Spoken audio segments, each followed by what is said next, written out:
करने से पहले एक चेतावनी।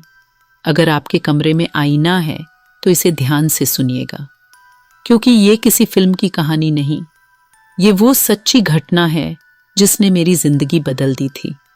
रात 3 बजे मैंने जो रिकॉर्ड किया था वो आज भी मेरे पीछे है, इसलिए चैनल को सबसे पहले सब्सक्राइब कर लिए, जिससे आपसे कोई भी आने वाली स्टोरी मिस ना कीजिए हो, और बेल आइकन भी दबा लिए। चलिए कहानी को शुरू करते हैं। मेरी इस कहानी की शुरुआत 2021 के नवंबर महीने से होती है। उस समय मैं दिल्ली में एक छोटे से रेंटेड कमरे में रहता था। मेरा काम यूट्यूब के लिए हॉरर वीडियो बनाना था और रात के शांत माहौल में रिकॉर्ड करना मेरी आदत थी। कमरा छोटा था, एक खिड़की, एक दरवाजा और सामने की दीवार पर एक पुराना आईना। कमरे की लोकेशन A5 ब्लॉक का 3रा फ्लोर थी और पूरा फ्लोर लगभग खाली रहता था। मेरे अलावा वहां सिर्फ एक बुजुर्ग और उनकी पत्नी रहते थे, वो भी कोने वाले कमरे में। एक अजीब आवाज। एक रात मैं 2:15 AM पर रिकॉर्डिंग कर रहा था। बाहर हल्की हवा चल रही थी। मैं माइक ऑन करके बोलने ही वाला था कि पीछे वाले कोने से धीमी सी खड़खड़ाहट सुनाई दी, जैसे कोई लकड़ी घसीट रहा हो। कमरे में कोई नहीं था। मैंने सोचा हवा से होगा, पर कमरे में कोई खिड़की खुली नहीं थी। मैंने रिकॉर्डिंग चालू की, पर शायद उसी समय वो आवाज फिर से सुनाई दी, इस बार थोड़ी तेज, जैसे कोई चप्पल घसीट कर चल रहा हो। मैंने तुरंत रिकॉर्डिंग रोक दी और मोबाइल टॉर्च लेकर कमरे के हर कोने में देखा। कुछ नहीं। मैंने खुद को समझाया शायद थकान में वहम हो रहा है, लेकिन वह आवाज मेरी रिकॉर्डिंग में भी कैप्चर हुई थी। एक बहुत धीमी, कांपती आवाज, जैसे कोई वहां खड़ा होकर सांस ले रहा हो। आईने में परछाई। अगले दिन मैं अपनी एडिटिंग में लगा हुआ था। मैंने रात वाली ऑडियो खोली और हेडफोन लगाए। ऑडियो का टाइम स्टैम्प 02:16 पर अचानक बहुत हल्की आवाज आई। वह आया है। मेरे हाथ कांप उठे। मैं एडिटिंग रोककर पीछे हट गया। मैंने सोचा कि यह कोई गलती होगी, शायद किसी वीडियो में से बैकग्राउंड आवाज, लेकिन तभी मुझे आईने में कुछ हल्की सी हलचल दिखी, जैसे कुछ काला सा आईने के अंदर से मूव हुआ हो। मैंने ध्यान से देखा। आईने के कोने में एक धुंधली सी परछाई थी, पर जब मैं पीछे मुड़ा वहां कुछ नहीं था। उस दिन से आईना मुझे अजीब लगने लगा।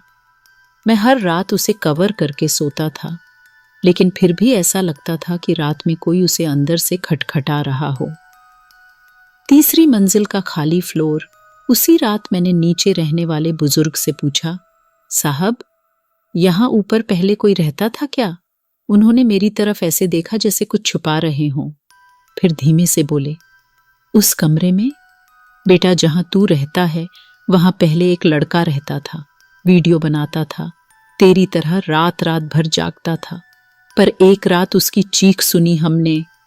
जब तक हम ऊपर पहुंचे दरवाजा अंदर से बंद था। पुलिस आई, दरवाजा तोड़ा, पर कमरा खाली मिला। वो लड़का आज तक नहीं मिला।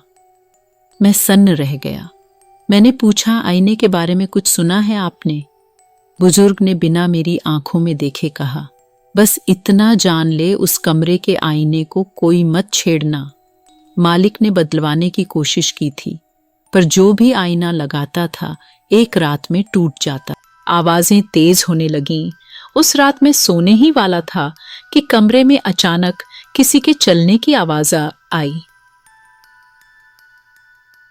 धीमी, बहुत धीमी, पर साफ। चप्पल घसीटने की वही आवाज। मैंने टॉर्च ऑन की, पर आवाज फिर भी जारी रही। ऐसा लग रहा था जैसे कोई मेरे बेड के पीछे खड़ा है। मैं हिम्मत करके उठा, बेड हटाया और चौंक उठा। पीछे की दीवार पर किसी के नाखूनों से खुरचे हुए निशान थे, लंबी गहरी लाइनों के साथ, और नीचे धूल में एक शब्द लिखा था, मदद। कमरा ठंडा पड़ गया था।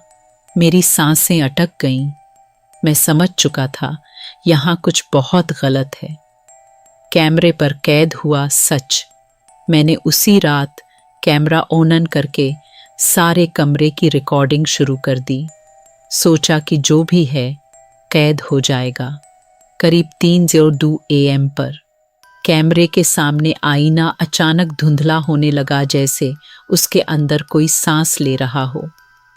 फिर आईने के अंदर एक चेहरा उभरा, काला, बिना आंखों वाला, सिर्फ सफेद, खाली गड्ढों जैसा। उसके होंठ धीरे धीरे हिल रहे थे। वह आया है। कमरा अचानक इतना ठंडा हो गया कि मेरी सांस धुंधली दिखने लगी।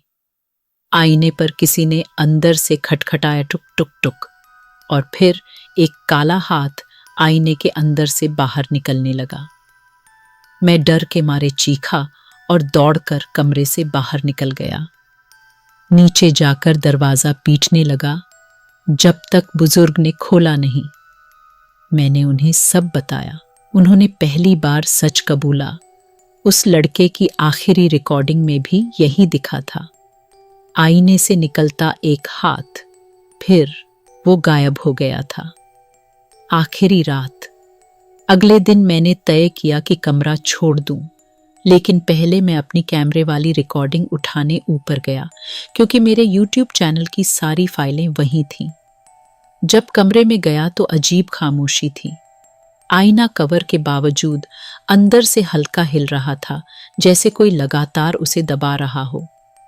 मैंने जल्दी से कैमरा उठाया और जाने लगा, पर तभी पीछे से एक बहुत भारी घसीटती हुई आवाज आई, रुक मत जा। मैं पलटा नहीं, पर जैसे ही दरवाजे की ओर बढ़ा, दरवाजा अपने आप बंद हो गया। कमरा अब पूरी तरह अंधेरा था। मैंने किसी तरह मोबाइल की टॉर्च ऑन की और उस रोशनी में आईने के कवर पर किसी के हाथ की आकृति दिखी, जो अंदर से बाहर निकलने की कोशिश कर रही थी। कवर फट गया, आईना फट फट कर चटकने लगा और उसी दरारों के बीच से वही काला चेहरा उभर आया। इस बार चेहरा और भी पास बुलो। इसके दांत लंबे, नुकीले, आंखें अब सफेद नहीं, पूरी काली। उसने एक ही बात कही, अब तेरी बारी है। मैंने चीखते हुए कैमरा फेंका और किसी तरह खिड़की से कूदकर नीचे आ गया। टांग में चोट लगी, पर मैं जान बचाकर भागा। 2 साल बाद मैंने वह कमरा छोड़ दिया, शहर बदल लिया, पर आज भी कभी कभी अपने वीडियो एडिट करते समय बैकग्राउंड में वही सांस सुनाई देती है। कई बार रात में खिड़की का कांच धुंधला हो जाता है और उस पर कोई 2 शब्द लिख देता है, मैं यहां हूं। और सबसे डरावनी बात, जब मैंने उस रात की आखिरी रिकॉर्डिंग को आखिरकार खोला, वीडियो के अंतिम 10 सेकंड में मुझे खुद अपना चेहरा दिखा। मैं कैमरे की ओर देख रहा था, लेकिन मैं तो कमरे में था ही नहीं, और वीडियो में मेरे चेहरे के पीछे आईने से वही काला हाथ बाहर निकल रहा था। अगर इस कहानी ने आपको डराया हो तो चैनल को लाइक और सब्सक्राइब करना मत भूलिएगा, क्योंकि ये तो बस एक घटना थी। अगली कहानी शायद और भी खौफनाक हो। मिलते हैं।